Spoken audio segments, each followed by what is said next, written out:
Hello प्यारे दोस्तों, स्वागत है आपका इंटरव्यू क्लासेस में। बात करेंगे अपने सामाजिक विज्ञान के मॉडल पेपर के बारे में।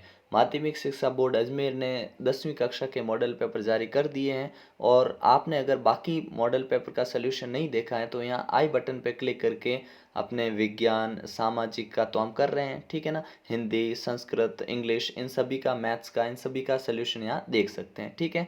चलिए स्टार्ट करते हैं। चैनल पे नए हो तो सब्सक्राइब ज़रूर कर लीजिएगा, क्योंकि आपके सामाजिक की चारों किताबों के जितने भी most important fill in the blanks, MCQ, छोटे बड़े क्वेश्चन बनते हैं, उन सभी का सलूशन आपको यहाँ पर मिलेगा। उससे बाहर क्वेश्चन जाना नहीं है, ठीक है ना। चलिए देखते हैं। आपके टोटल 80 मार्क्स का पेपर आएगा बोर्ड में, ठीक है ना। 3.25 घंटे का आपके पास समय रहेगा। 80 मार्क्स का पेपर होगा। 20 नंबर है आपके सेशनल मार्क्स होंगे जो विद्यालय से भेजे जाएंगे, ठीक है। अब चलिए देखते हैं किस प्रकार से अपने क्वेश्चन है। पहला जो सेक्शन होगा ए, जिसके अंदर आपसे ऑब्जेक्टिव टाइप के प्रश्न पूछे जाएंगे। टोटल आपसे 15 प्रश्न एमसीक्यूज यानी ऑब्जेक्टिव टाइप प्रश्न पूछे जाएंगे, ठीक है ना। प्रथम विश्व युद्ध की शुरुआत कब हुई? तो कब हुई? 1914 के अंदर, ठीक है। ऑप्शन ए हो जाएगा करेक्ट। नेक्स्ट देखिए, बारदोली सत्याग्रह का नेतृत्व किसने किया था? मतलब बारदोली जो सत्याग्रह उसको लीड किसने किया था? तो सरदार वल्लभ भाई पटेल ने। और ये हुआ कब था अगर पूछ ले तो ये हुआ था 1928 के अंदर, ठीक है ना, ध्यान रखना। नेक्स्ट क्वेश्चन है अपना, भाप के इंजन से संबंधित है कौन है? तो जेम्स वॉट, ठीक है। नेक्स्ट प्रश्न पूछा गया हमसे, 1780 में प्रकाशित बंगाल गजट पत्रिका थी, क्या थी? ये एक साप्ताहिक पत्रिका थी। और किस भाषा में थी? तो ये अंग्रेजी में थी। किस भाषा में थी? अंग्रेजी भाषा में थी, ठीक है ना। अगला देखते हैं। नेक्स्ट प्रश्न है अपना, भारत के क्षेत्रफल का कितने प्रतिशत भाग पठारी क्षेत्र के अंतर्गत आता है? तो ये 27% लगभग, ठीक है ना। 27 हो जाएगा करेक्ट आंसर। नेक्स्ट देखते हैं क्वेश्चन, सरिस्का बाग अभ्यारण्य स्थित है, कहाँ स्थित है सरिस्का बाग अभ्यारण्य? तो हम कहेंगे सरिस्का बाग अभ्यारण्य जो है वो है राजस्थान में। और राजस्थान में कौन सी जगह पे है? तो वो है अपने अलवर में। कहाँ है? अलवर में, ठीक है। नेक्स्ट क्वेश्चन देखते हैं, भारत का चीनी के उत्पादन में विश्व में स्थान है।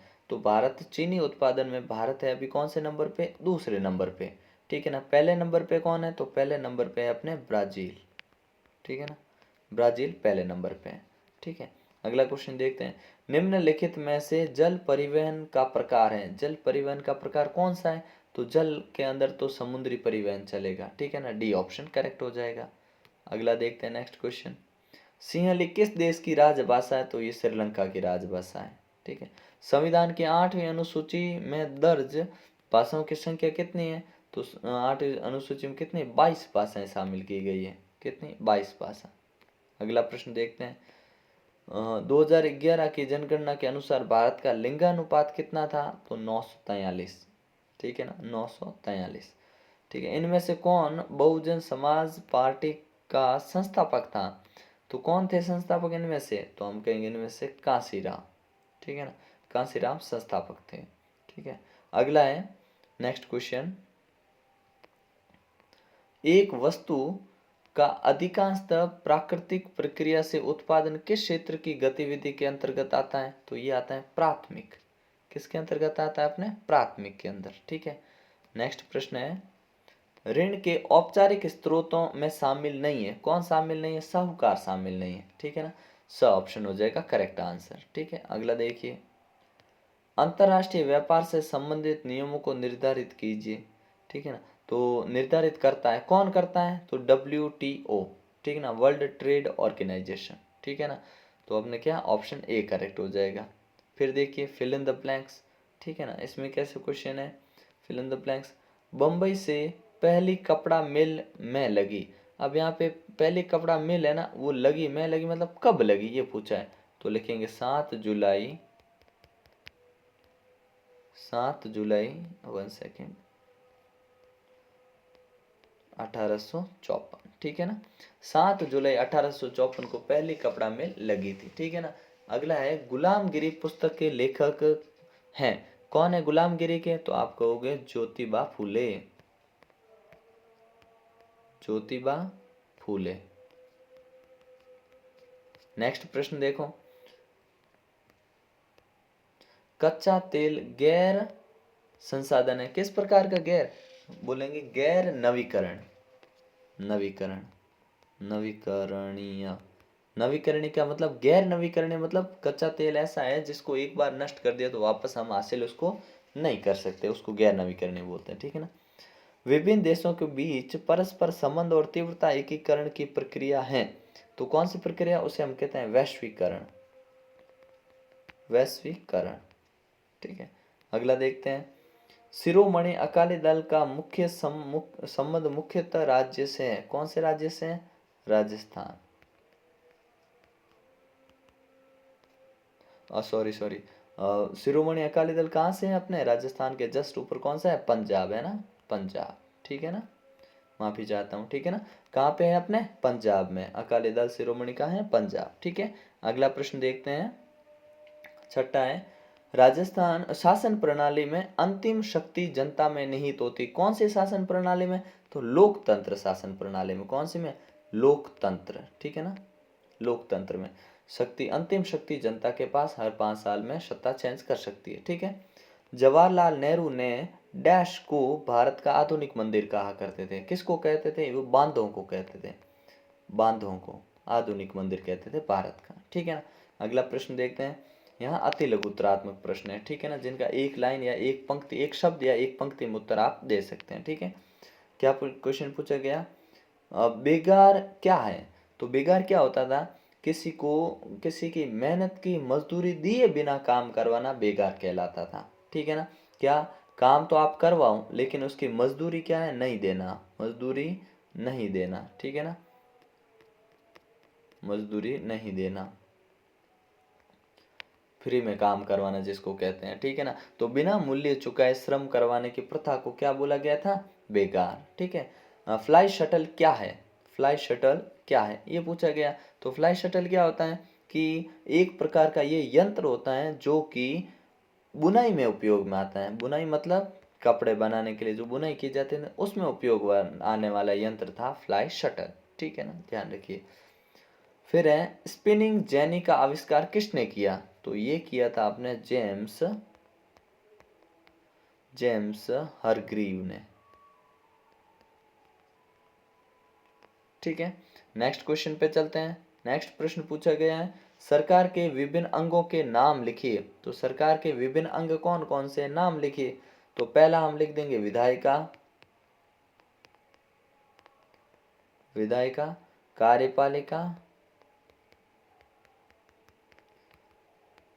विधायिका, कार्यपालिका और क्या होती है? न्यायपालिका, ठीक है ना, ये हो गए इसके अंग, ठीक है। अगला देखते हैं, वर्ण व्यवस्था से आप क्या समझते हैं?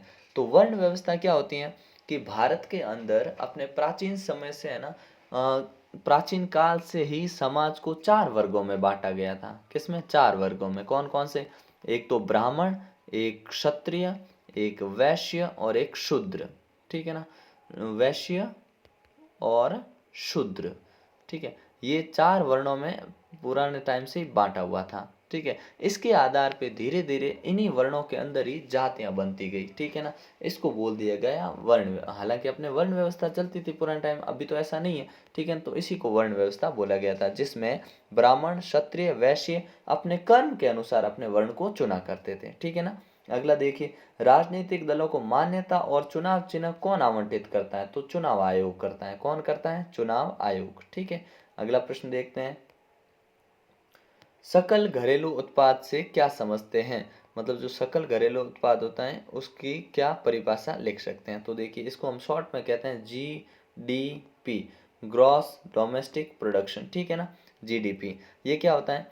एक विशिष्ट समय सीमा के अंदर देश के अंदर जितने भी उत्पादित, क्या, देश के अंदर जितने भी उत्पादित वस्तुएं और सेवाएं जो होती हैं उसके कुल मौद्रिक मूल्य को, किसको? मौद्रिक मूल्य, मौद्रिक मूल्य मतलब उस पूरे की मुद्रा का क्या मूल्य है, कहने का मतलब एक आदमी अपने घर पे कुछ सामान लेके आया तो उस सामान की जो कीमत हो गई, जो आदमी लेके आया वो कीमत हुई, उसी तरह जो उत्पाद पूरे देश में हुआ ना उसकी उस समय क्या रेट चल रही है उसी को हम बोलते हैं घरेलू उत्पादन, सकल घरेलू उत्पादन, ठीक है ना।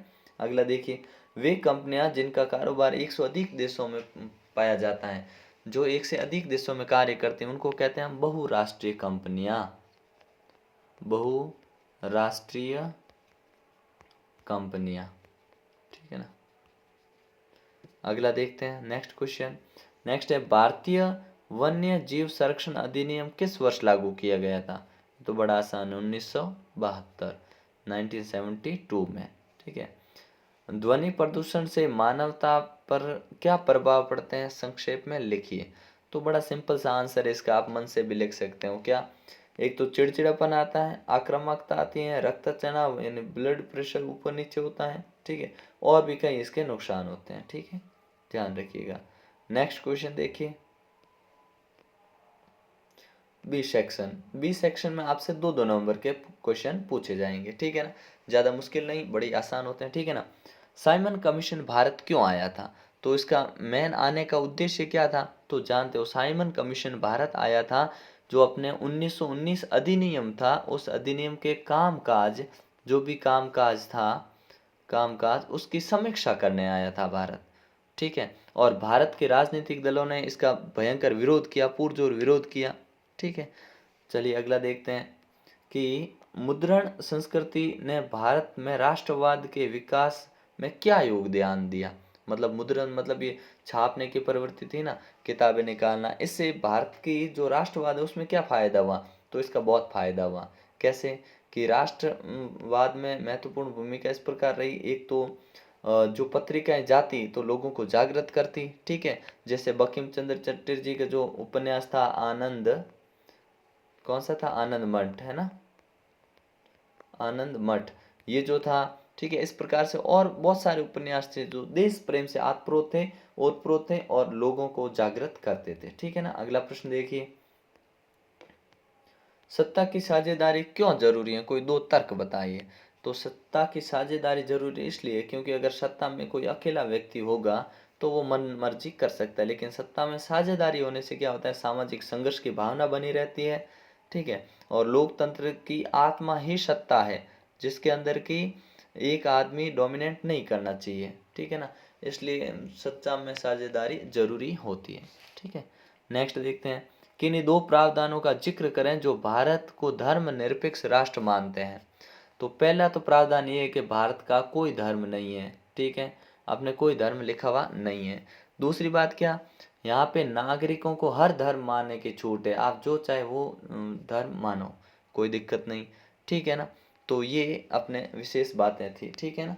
अगला देखते हैं, राजनीतिक दलों में सुधार के कोई दो मुख्य बिंदु बताइए। सुधार क्या हो सकता है, उसके दो मुख्य बिंदु, ठीक है ना।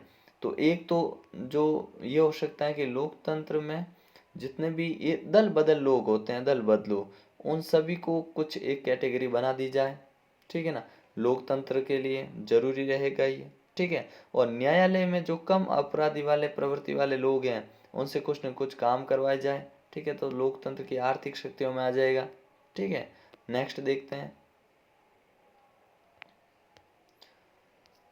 नेक्स्ट क्वेश्चन है अपना, धारणीयता विकास के लिए क्यों जरूरी है? तो धारणीयता विकास के लिए क्यों जरूरी है, इंपॉर्टेंट क्वेश्चन है, ठीक है ना। इसका आप कमेंट सेक्शन में आंसर लिखेंगे, ठीक है। नेक्स्ट देखिए, विदेशी व्यापार के उदासीनीकरण से आप क्या समझते हैं? अब देखिए, उदारीकरण का मतलब ये होता है कि विदेश से जितना भी हम व्यापार करते हैं उसके लिए सरकार कुछ लचीलापन बरते, मतलब उनको व्यापार करने के लिए कुछ न कुछ उदारीकरण रखे, जिससे वो आसानी से यहाँ व्यापार कर पाए, ठीक है ना। तो उदारीकरण का मतलब यही होगा कि व्यवसायियों के साथ मुक्त व्यापार के निर्णय लेने की अनुमति दे और उनके आयात निर्यात को थोड़ा आसान कर दे, ठीक है। फिर पूछा, उपभोक्ता सुरक्षा अधिनियम 1986 के निर्माण की जरूरत क्यों पड़ी? तो निर्माण की जरूरत हर जगह रहती है, ताकि एक उपभोक्ता के लिए नियम बनाया ना, क्यों बनाया? ताकि उपभोक्ता के जो नियम है सुरक्षा हो सके, उनके सरकारी स्तर पर कोई उपभोक्ता को लूट नहीं सके, ठीक है। और जो विक्रेता होता है वो मनमर्जी नहीं कर सके, और उपभोक्ता जो आंदोलन करे उनको कोई दबा नहीं सके, ठीक है ना, इसलिए ये जरूरत पड़ी थी इसकी। पहाड़ी क्षेत्रों में मृदा अपरदन को रोकने के लिए क्या कदम उठाने चाहिए? तो मृदा अपरदन रोकना है तो यहाँ पे सीढ़ी नुमा खेती की जाए, पेड़ ज़्यादा लगाया जाए, ठीक है ना, ऐसे किया जा सकता है। नेक्स्ट क्वेश्चन है कि नर्मदा बचाओ आंदोलन के कोई दो लक्ष्य बताइए। तो पहला लक्ष्य ये था कि जल स्तर जो हुआ था जल स्तर को बढ़ाना। किसको? जल स्तर को बढ़ाना, पहला ये नियम था। दूसरा, बांध बनाकर यहाँ पे लोगों को जो विस्थापित हो रहे हैं उनके लिए व्यवस्था करना, ताकि यहाँ से अगर यहाँ पे नर्मदा नदी के लिए अगर यहाँ डैम वगैरह बनेगा तो लोगों को विस्थापित होना पड़ेगा, तो बांध कोई निर्माण को रोक कर वो पर्यावरण का विनाश रोक रहे थे और लोगों के विस्थापन को रोकना इनका मुख्य उद्देश्य था। नर्मदा बचाओ आंदोलन में मेन लीड कौन कर रहे थे, मुख्य सामाजिक कार्यकर्ता कौन था? तो ये याद रखना, मेधा पाटकर। कौन थी? मेधा पाटकर, ठीक है ना, याद रखना। अगला क्वेश्चन देखते हैं। उत्तरी मैदान में रेल परिवहन का विस्तार अधिक हिमालय क्षेत्र में कम होता है, क्यों?